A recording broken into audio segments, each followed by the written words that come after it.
Terima kasih Tuhan, pada pagi hari ini, tepatnya di tanggal 1 Januari 2026, kami akan memulai aktivitas kami dari awal bulan ini sampai nanti di tahun 2027, semuanya bisa kami lewati bersama-sama dengan Tuhan. Maka pegangan kami, agar kami tetap teguh dan kuat, kami percaya firman Allah itu menjadi pedoman dan pegangan dalam hidup kami. Maka hari ini biarlah urapan Roh Kudus yang mengurapi kami semuanya, agar kami betul-betul kuat dan teguh menghadapi tantangan demi tantangan yang kami akan hadapi di tahun 2026 ini. Terima kasih Tuhan, kami siap mendengarkan firman-Mu.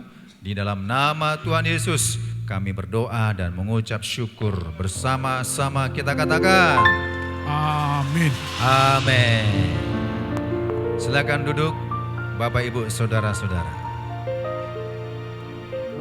Shalom. Ya, salam damai sejahtera. Tuhan kita Yesus tetap menyertai kita hingga saat ini. Saya mengucapkan selamat tahun baru. Sekali lagi selamat tahun baru bagi kita semuanya. Iya, puji Tuhan. Kita bersyukur Bapak Ibu Saudara, di tahun 2025 kita sudah lewati. Di situ ada suka, di situ ada susah, ada duka, ada senang, ada gembira, berbagai suasana hati di sana, ya. Dan ada keberhasilan, ada kegagalan, itu di tahun 2026. Maka di tahun 2005, maka di tahun 2026 ini kita mengintrospeksi diri kita, ya. Kita lihat diri kita, bahwasanya tahun 2025 sudah berlalu, merupakan menjadi pelajaran kita untuk menghadapi tahun 2026 ini. Katakan amin. Nah, Bapak Ibu Saudara, di tahun 2026 ini ya banyak ya keluarga-keluarga sudah beribadah di rumah gitu ya. Memang ada beberapa tidak peduli dengan ibadah, mengikuti suasana dunia. Begitu. Padahal Bapak Ibu Saudara, tahun yang kita gunakan ini adalah tahun Masehi. Bukan tahun Imlek, bukan tahun Hijriyah. Ya, tahun Masehi lebih meriah dari tahun-tahun yang dari tahun kalender dari berbagai etnis atau bangsa lain, ya. Bahkan di bangsa Yahudi tidak sehebat kita di tahun Masehi. Di tahun Masehi ini Bapak Ibu Saudara, itu dari mana asalnya? Itu titik satunya itu sejak Yesus lahir. Jadi kalau secara tidak langsung, saya kalau perhatikan waktu kita pulang dari ibadah tanggal 31, saya lihat kiri kanan jalan, wah, seakan-akan bukan kita yang merayakan, ya kan? Kok jadi mereka lebih merayakan ini? Lebih ribut gitu. Kita santai aja, kita beribadah di rumah, tapi mereka yang beribadah, berekspresi menyambut tahun baru. Mereka nggak tahu tahun baru itu tahun Masehi. Artinya dimulai Yesus lahir, ya. Nah, jadi memang secara internasional itulah yang dipakai. Maka kita mengucap syukur Bapak Ibu Saudara, malam hari kita berkumpul bersama-sama dengan keluarga, tepat jam 00 dimulailah kita beribadah bersama-sama dengan keluarga, ya. Di situ kita saling memberikan kata-kata motivasi, kata-kata kekuatan, atau kata-kata yang mengintrospeksi diri kita bagaimana supaya lebih baik lagi, dan nasihat-nasihat dari orang tua kepada anak-anak. Ini bagus, ya. Ini memang harus kita laksanakan seterusnya sampai Tuhan Yesus datang. Katakan amin. Nah, judul khotbah kita pada hari ini Bapak Ibu Saudara adalah melangkah bersama Tuhan di tahun yang baru, ya. Kita tahu Bapak Ibu Saudara, kalau memang kita tidak melangkah dengan Tuhan, maka ya kita akan banyak nanti mengalami kegagalan demi kegagalan yang di tahun 2026 ini. Sebelum ke sana saya akan jelaskan Bapak Ibu Saudara, kita buka 3 ayat firman Tuhan ini. Kita akan baca dalam Amsal 16 ayat 3, dan nanti Mazmur 37 ayat 5 dan 1 Petrus 5 ayat 7. Kita ambil pesan-pesan daripada firman Tuhan ini. Kita baca bersama-sama. Amsal 16 ayat 3. 1, 2, 3 ya. Serahkanlah perbuatanmu kepada Tuhan, maka terlaksanalah segala rencanamu. Mazmur 37 ayat 5. Serahkanlah hidupmu kepada Tuhan dan percayalah kepadanya dan Ia akan bertindak. 1 Petrus 5 ayat 7 bersama. Serahkanlah segala kekhawatiranmu kepadanya, sebab Ia yang memelihara kamu. 3 ayat ini menjadi pegangan kita sebagai dasar iman kita untuk melangkah bersama-sama dengan Tuhan di tahun 2026 ini. Nanti saya akan jelaskan apa yang dimaksud serahkan. Ya, kita menyerahkan diri kita kepada Tuhan. Bapak Ibu Saudara datang kemari ini membuktikan sudah menyerahkan diri kepada Tuhan. Maka kita beribadah di tempat ini. Nah, sebelum ke sana kita lihat dulu mengapa kita beribadah di setiap tahun baru. Ya, saya dari sejak lahir, ya, bayi, anak-anak, remaja, dewasa, selalu saya teringat namanya ibadah keluarga. Nggak pernah saya alami namanya beribadah itu nggak pernah gitu dalam keluarga. Ya, selalu ada ibadah keluarga di awal tahun baru bersama-sama dengan keluarga. Dan ini perlu dipertanyakan. Karena ada orang mengatakan nggak perlu beribadah di malam tahun baru, tidur aja kita. Ya, saya prihatin begitu karena ada beberapa warga kita di komplek Pedanka itu beragama Kristen, nggak peduli dia masalah itu. Yang penting kami tidur saja, padahal dia Kristen, Bapak Ibu Saudara. Nah, alasan pertama mengapa kita setiap setahun awal membuka tahun kita harus beribadah. Ini kita harus tahu ya, jangan alasan nggak perlu beribadah. Kita perlu beribadah setiap awal tahun bersama-sama dengan keluarga. Karena pertama alasannya, bukan karena tahun itu kudus, tetapi karena Tuhan atas waktu. Ya, jadi Tuhan punya waktu. Dia mengatur segala waktu. Dan segala waktu punya masanya, ya. Ada masanya kita bergembira, ada masanya kita senang, ada masanya kita berduka, dan ada masa saat-saatnya kita ya bahagia sekali. Dan itu memang sudah waktu-waktu yang sudah ditentukan oleh Tuhan. Maka waktu-waktu itu kita sadari, ya aku hari ini berhasil, ini waktu Tuhan berikan bagiku. Ini kan waktu, masalah waktu. Jadi kita introspeksi diri, ya waktu saya di tahun 2025 mulai Januari banyak hal-hal yang harus saya kerjakan, rencana-rencana tetapi gagal. Di bulan Februari juga begitu, saya lakukan, ya ternyata mulai berhasil. Di bulan 3, wah mengalami duka cita, keluarga ada yang meninggal. Di bulan selanjutnya Maret, April dan Juni dan sebagainya, banyak hal-hal, peristiwa-peristiwa yang kita alami. Maka kita evaluasi kembali di Januari sampai Desember. Maka kita evaluasi, kita berkumpul bersama-sama dengan keluarga. Jadi Tuhan berkuasa atas segala waktu. Maka kita beribadah setiap membuka tahun baru dan tutup tahun baru, kita juga beribadah kepada Tuhan. Amin. Maka tanggal 31 itu Bapak Ibu Saudara, kita berkumpul di sini. Tuhan, inilah hari terakhir aku menginjak tanggal di tanggal 31 ini. Aku beribadah.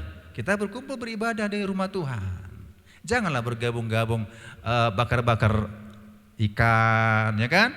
Sana santai-santai, hoga-hoga, senang-senang. Kata daripada Bapak Sony tadi kan, bersenang-senang orang dunia. Beda kita. Kita berkumpul dulu. Kita nikmati kebaikan Tuhan. Tuhan menguasai waktu kita. Di tanggal 31 Desember kita berkumpul bersama-sama beribadah di rumah Tuhan. Jangan bilang, ada urusan keluarga, kami pulang kampung atau gimana. Bolehlah pulang kampung, tapi ingat di tanggal 31 mungkin pulang kampung, ada gereja, singgahi gereja, beribadahlah terlebih dahulu. Amin. Tanggal 31 kita selalu suasananya ramai di sini ya. Nah, gitulah ya dengan bahasa iman. Ya, jadi setiap tanggal 31 dan di awal 1 Januari kita beribadah. Alasan pertama memang Tuhan menguasai atas segala waktu. Dan alasan kedua, ya. Nah, alasan kedua, ibadah tahun baru itu adalah ungkapan syukur kita kepada Tuhan. Kenapa? Karena hidup kita masih diberi kesempatan. Kesempatan untuk bekerja, bernapas, aktivitas, ya. Kita mengucap syukur. Jadi bukti kita mengucap syukur dalam sepanjang tahun 2025, ya kita di awal seperti ini kita berkumpul. Malam tahun baru kita berkumpul, di gereja kita berkumpul. Itulah alasannya kita mengucap syukur kepada Tuhan. Terima kasih Tuhan. Di jam 00.00 ini kami menghirup udara yang berbeda. Udara yang berbeda adalah suasana yang akan kami hadapi adalah suasana alam rohnya juga akan berbeda. Ya, auranya juga akan berbeda, tapi kami percaya penyertaan Tuhan, kami akan melangkah bersama-sama Tuhan menghadapi di tahun 2026. Maka kita mengucap syukur. Amin. Ya. Dan alasan yang ketiga. Nah, di sini momen refleksi, tobat dan pemeriksaan diri. Jadi kita beribadah, kita merenung. Apa yang sudah aku perbuat di tahun 2025 ya. Dari Januari, Februari, terus sampai sekarang. Apa kegagalan-kegagalan yang aku hadapi ya. Yang utama adalah bagaimana pertumbuhan iman saya. Apakah ada peningkatan? Atau sama sekali datar? Atau sama sekali turun? Maka lewat ibadah tahun baru kita berpikir, introspeksi. Muncul rasa pertobatan. Ya, muncul rasa pertobatan, ya doaku masih kurang, beribadahku masih kurang, aku beribadah di tahun 2026 masih sekali dalam sebulan. Ya, aku beribadah masih sekali dalam setahun, kalau itu pun Natal. Di sini kita harus periksa diri. Ya, hal-hal yang tidak berkenan di hadapan Tuhan kita buang. Kita punya komitmen saya akan berubah di tahun 2026. Maka keluarga berkumpul, ya. Ya, kadang-kadang si anak mengatakan, "Pak, Ma, di tahun 2026 ini aku semakin berubah." Ada lagi sang anak mengatakan, "Pak, Ma, maaflah selama tahun 2025 ini banyak sekali aku mengecewakan orang tua, aku begini dan begitu." Itu bagus. Bagus. Bukan berarti begini. Bukan berarti momen di acara buka tahun kita keluarga, momennya momen saling memaafkan. Bukan itu, bukan. Jangan jadi suatu momen saling memaafkan. Kami adakan acara keluarga, nggak ada kata-kata kita saling memaafkan. Tergantung situasi itu. Jangan jadi momennya, ya disinilah aku harus minta maaf kepada orang tuaku. Kapan-kapan aku akan pernah minta maaf. Enggak, mengampuni itu setiap saat, bukan sekali setahun. Ya, jadi boleh nggak apa-apa bilang maafkan aku Pama, nggak apa-apa, nggak ada masalah. Tapi jangan anggap momen di tahun baru itu adalah saling memaafkan, lupakanlah kesalahan-kesalahan. Tidak, setiap saat. Tapi momen paling penting mengingatkan kebaikan Tuhan. Haleluya. Kita berbicara sama keluarga, ya. Kami juga demikian, ya. Beberapa keluarga di rumah, ya, sama abang, sama adik di rumah di Marelan sampai jam 3 lewat lah. Jadi di sini kita rata-rata tidurnya jam 3 pagi ya. Ya, nampak mata-mata panda. Kurang tidur ya. Jadi saya pun tadi udah agak oyong-oyong dikit lah gitu karena merasa kurang istirahat. Bangun jam 7 pagi dan beraktivitas dan sampailah ke gereja ini. Nah, jadi kita punya komitmen. Contoh Bapak Ibu Saudara, ya. Punyalah komitmen, misalnya sebenarnya ringan baca Alkitab ini, enggak berat. Punya komitmen, Tuhan selama tahun 2025 ini enggak pernah aku tamat baca Alkitab, tapi aku komitmen di tanggal 1 ini, aku tanggal 1 ini sudah terima schedule, mulai tanggal 1 Januari ini nanti pulang gereja aku baca, aku tamatkan untuk tanggal 1. Dan besok aku tamatkan lagi, sampai tanggal 31 aku tamatkan 31 Desember tahun 2026. Itu ada perubahan. Jadi kalau tanya saya, oh udah tamat, ya udah tamat saya baca. Dari tahun 2025 dan sampai di sekarang ini baru saya baca Perjanjian Baru, ya, yang ringan dulu, Perjanjian Baru di tanggal 1 Januari, nanti saya akan baca nanti kitab Kejadian 1 dan seterusnya. Jadi ada komitmen, ada perubahan, amin. Nah, selanjutnya Bapak Ibu Saudara, ya, mengapa kita harus beribadah? Nah, di sini memperbaharui komitmen hidup beriman, ya. Jadi memang kita harus punya namanya seperti perjanjian gitu, perjanjian Joshua. Aku dan seisi keluargaku, kami akan beribadah kepada Tuhan. Amin. Punya komitmen, janganlah kita memasuki tahun 2026 nggak ada apa-apa, biasa-biasa saja. Jangan Bapak Ibu Saudara. Kita beribadah mengucap syukur itu membuktikan saya punya komitmen. Satu keluarga kami semuanya datang kepada Tuhan beribadah. Suami beribadah, istri beribadah, anak-anak beribadah.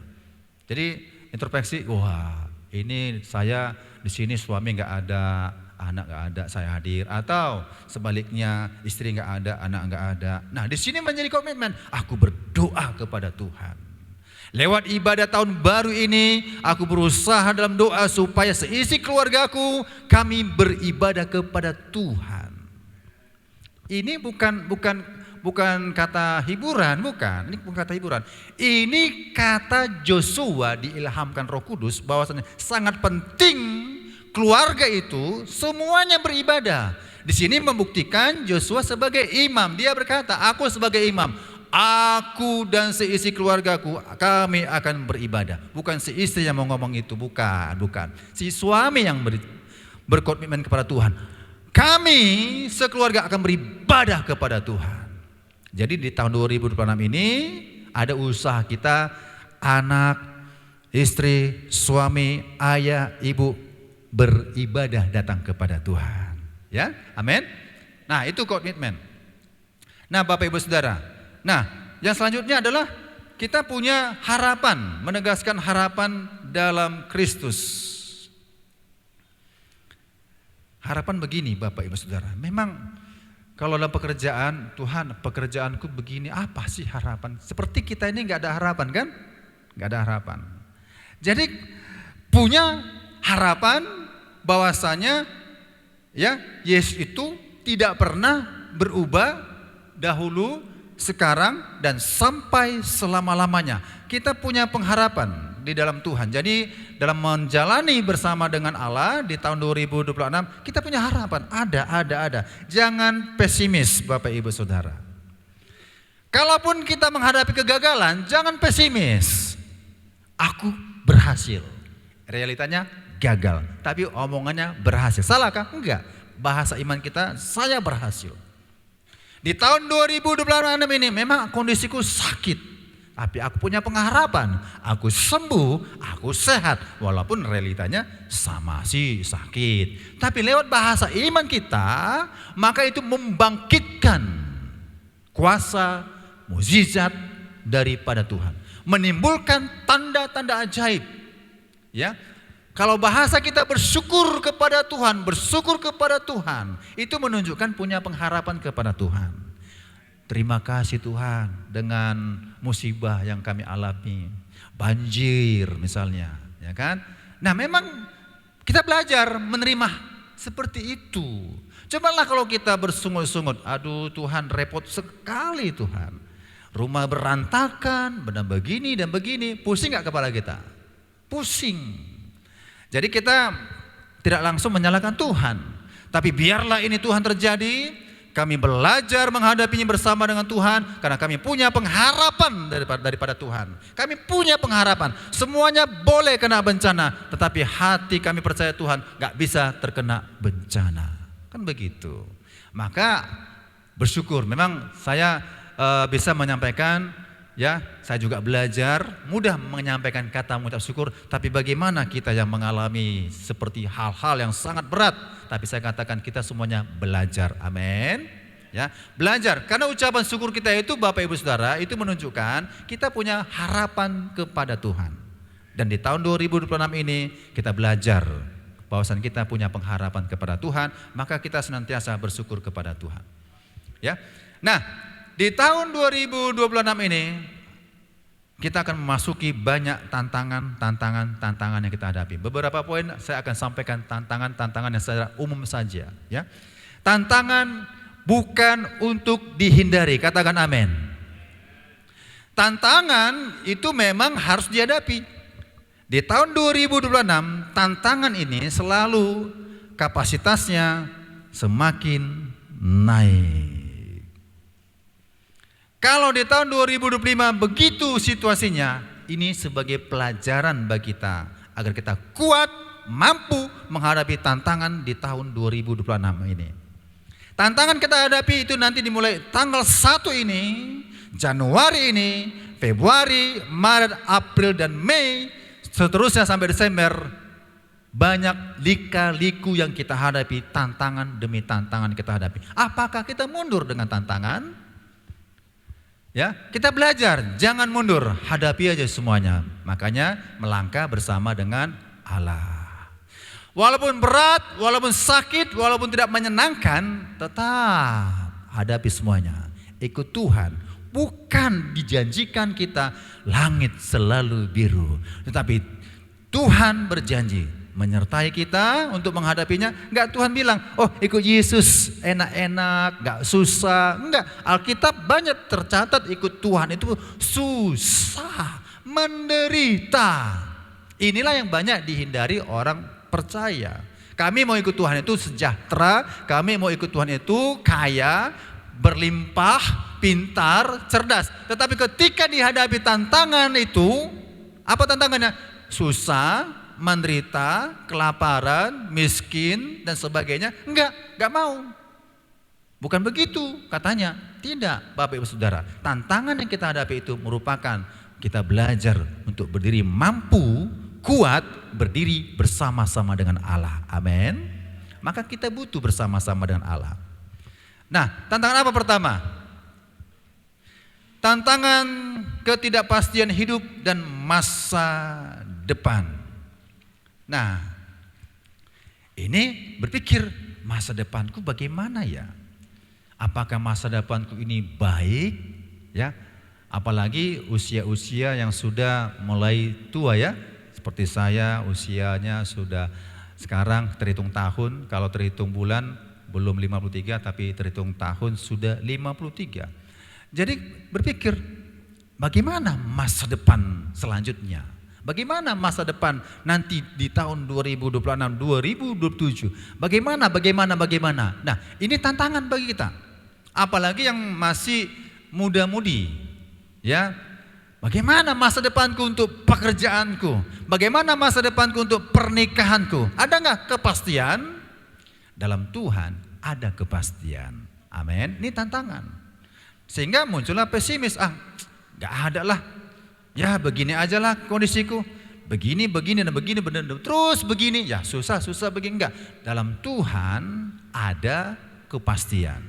Ya, bagian kita hanya tinggal berdoa kepada Tuhan, meminta pertolongan kepada Tuhan. Masa depanku adalah masa depan yang diberkati oleh Tuhan. Amin. Ya, saya juga berpikir begini Bapak Ibu Saudara, kan kita boleh berpikir ya, ini memikir ke depan. Selama kita hidup, pasti kita akan memikir ke depan. Apalagi yang sudah berkeluarga. Saya berpikir bagaimana nanti anak saya, kan gitu. Bagaimana anak yang kedua, anak pertama, kedua. Bagaimana anak ketiga, bagaimana. Kan berpikir kan, bagaimana nanti, bagaimana anak-anakku ini, kan gitu. Maka kita selalu dalam doa. Jangan abaikan Bapak Ibu Saudara. Bagaimana saya nanti di usia 60 tahun, pensiun. Apa yang aku perbuat? Sekolah mempensiunkan saya. Pemerintah juga mempensiunkan subsidi. Apa yang aku perbuat? Apa penghasilanku? Nah, itu juga berpikir ke sana, berpikir. Wajar kita berpikir karena kita mau melangkah bersama-sama dengan Allah. Amin. Supaya Tuhan memberikan jalan keluar apa yang kita hadapi. Dan tantangan di tahun 2026 kita hadapi, Tuhan memberikan kepastian, pasti kita memperoleh pengharapan yang luar biasa daripada Tuhan. Amin. Nah, apa yang kedua? ekonomi dan tekanan kehidupan. Bapak Ibu Saudara, di tahun 2026, wah, saya nggak yakin harga-harga semakin turun, pasti ada lagi pergolakan ekonomi yang akan meningkat.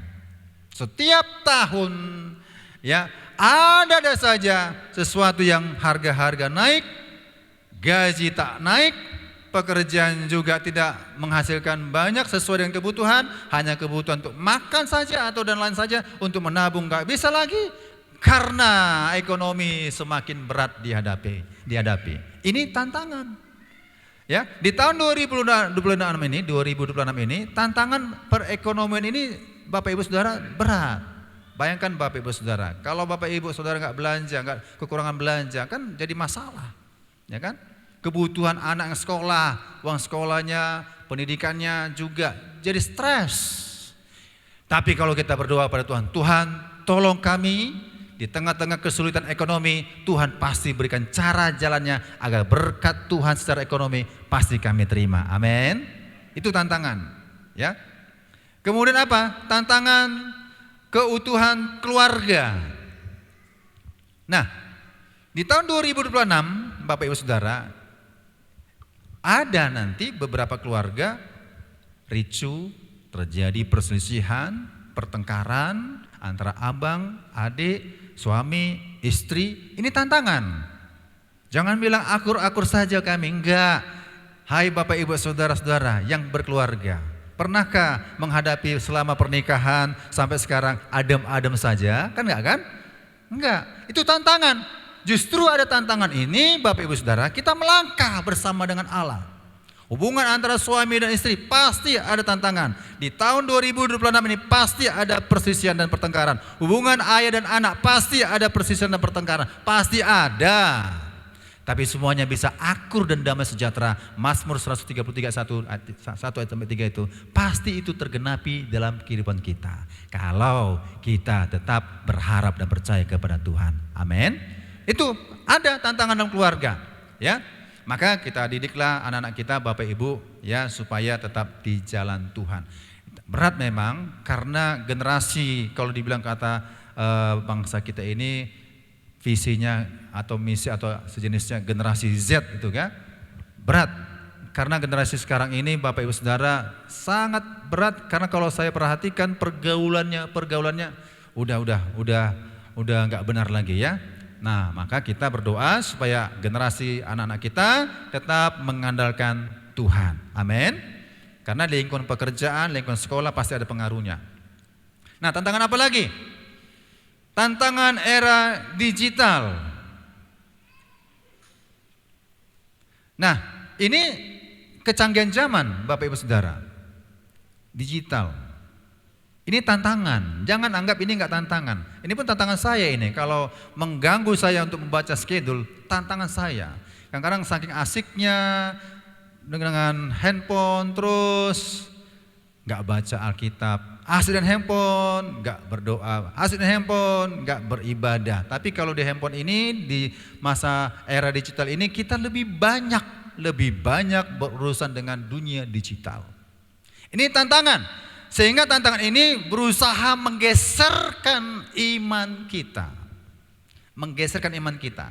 Janganlah di era digital ini alat-alat teknologi ini yang menguasai kita. Bukan. Kitalah yang menguasai teknologi.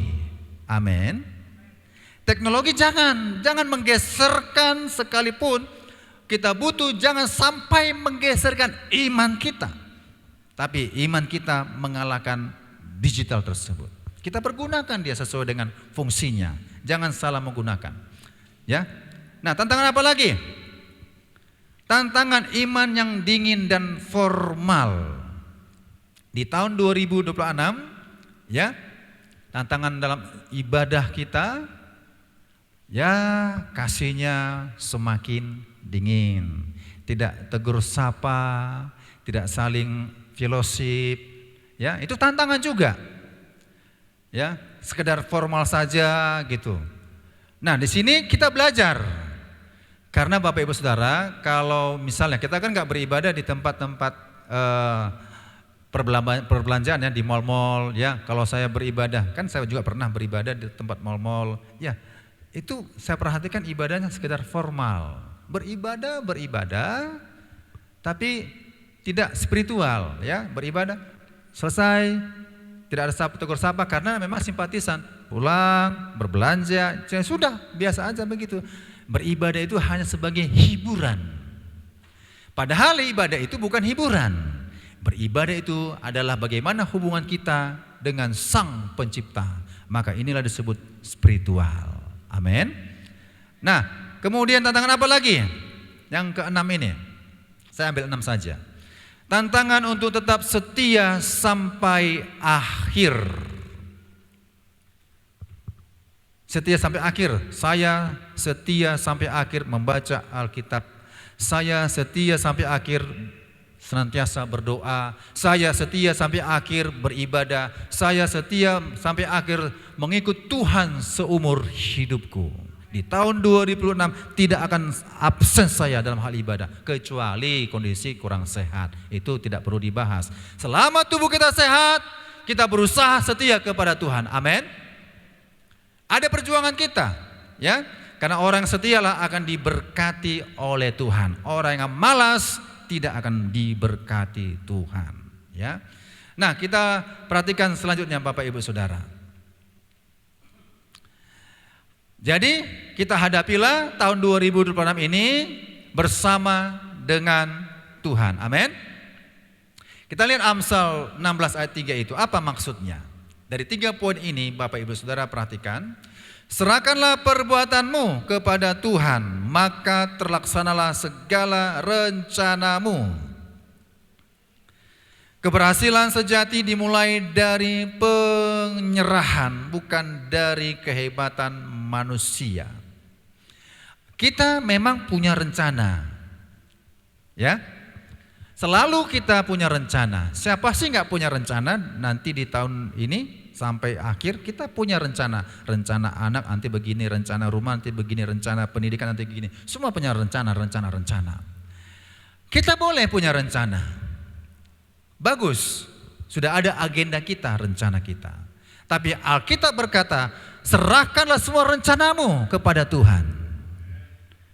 Artinya, turut campur tangan Tuhan setiap rencana kita. Jangan bilang begini, ini rencana kita ya, Tuhan nggak perlu. Kita bicara secara dunia aja dulu. Ini rencana kita, nggak boleh. Kita selalu meninggikan Tuhan dalam mengambil keputusan apapun yang kita perlukan, baik kecil dan besar. Selalu kita masuk, biarlah rencana Tuhan yang jadi. Tuhan, saya punya rencana begini dan begini. Saya rencana saya begini dan begini. Tapi sesungguhnya Tuhan, ini rencana kami serahkan kepadamu. Biarlah rencanamu yang terindah itu terjadi. Itu membuktikan kita melangkah bersama dengan Tuhan. Ya, kata serahkan itu Bapak Ibu Saudara, bahasa Ibraninya galal ya, galal. Saya baca di handphone kecil tulisannya. Nih, galal. Jadi artinya menggulingkan beban. Jadi ini serahkanlah perbuatanmu kepada Tuhan, maka terlaksana segala rencanamu. Jadi beban. Katanya adalah menggulingkan beban.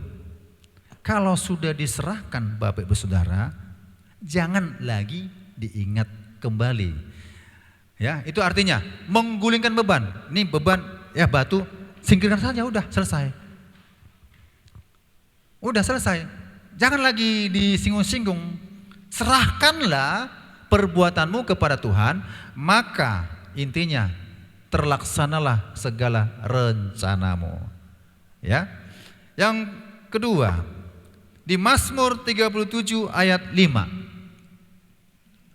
Serahkanlah hidupmu kepada Tuhan dan percayalah kepadanya dan Ia akan bertindak. Ketika kita percaya sepenuhnya, Tuhan bekerja sepenuhnya. Kalau saya percaya setengah hati, ya Tuhan pun gak gitu serius menangani kita. Ya, Sama seperti seorang ayah kepada anak. Kalau permintaan si anak ini hanya sepele, tidak sepenuh hati percaya kepada ayah dan ibunya, tentunya permintaannya pun tidak terpenuhi. Misalnya sang anak minta sesuatu kepada ayahnya atau ibunya, uang sekolah atau kebutuhan sekolah, ya kan?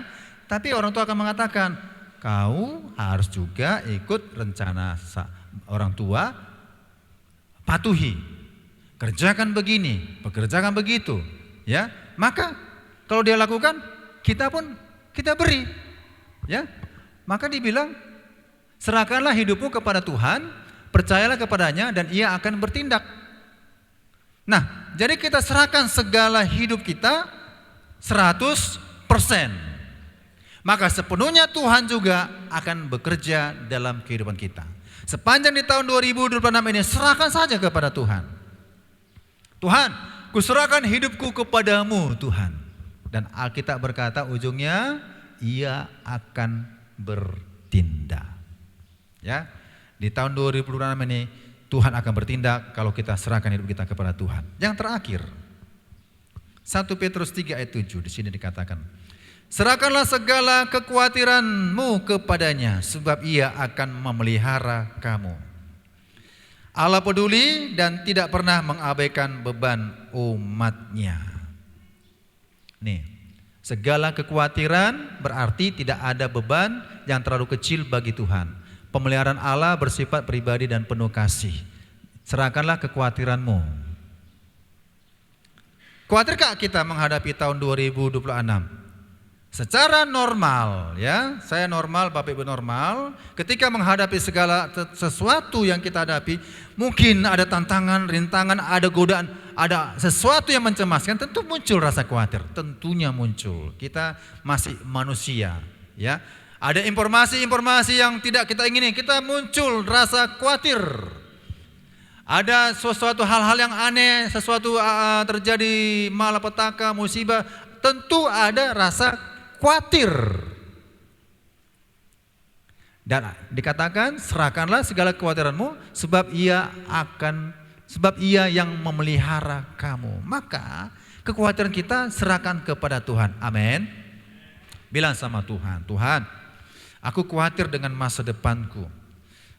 Pekerjaanku masih begini dan begitu dan begitu. Serahkan kepada Tuhan, maka Tuhan akan memelihara kita. Arti kata memelihara ini berarti Tuhan akan memberkati kita dan diberikan kebutuhan-kebutuhan kita. Amin. Nah, Bapak Ibu Saudara, dari 3 hal ini yang saya sampaikan ini, dari 3 ayat ini menunjukkan hidup kita bersama-sama dengan Allah. Kita melangkah bersama dengan Allah di tahun 2026 ini. Yang pertama, serahkan perbuatanmu. Yang kedua, serahkanlah hidupmu. Yang ketiga, serahkanlah segala kekhawatiranmu. Percayalah, maka kita akan bersama-sama melangkah di tahun 2026 ini, dimulai tanggal 1 ini sampai tanggal 31 Desember 2026 ini. Kita akan mengalaminya sesuatu hal-hal yang baru, hal-hal yang mengubahkan hidup kita. Tapi biarlah kita semakin lama semakin bertumbuhlah iman kita. Amin. Inilah firman Tuhan Bapak Ibu Saudara, supaya kita belajar melangkah bersama dengan Allah di tahun 2026 ini. Dan ingat, Tuhan tidak memberikan suatu janji yang luar biasa, tapi Tuhan memberikan sesuatu berkat yang luar biasa kalau kita berhasil menghadapi tantangan, rintangan yang kita lalui di tahun 2026 ini. Demikian firman Tuhan, Tuhan Yesus memberkati.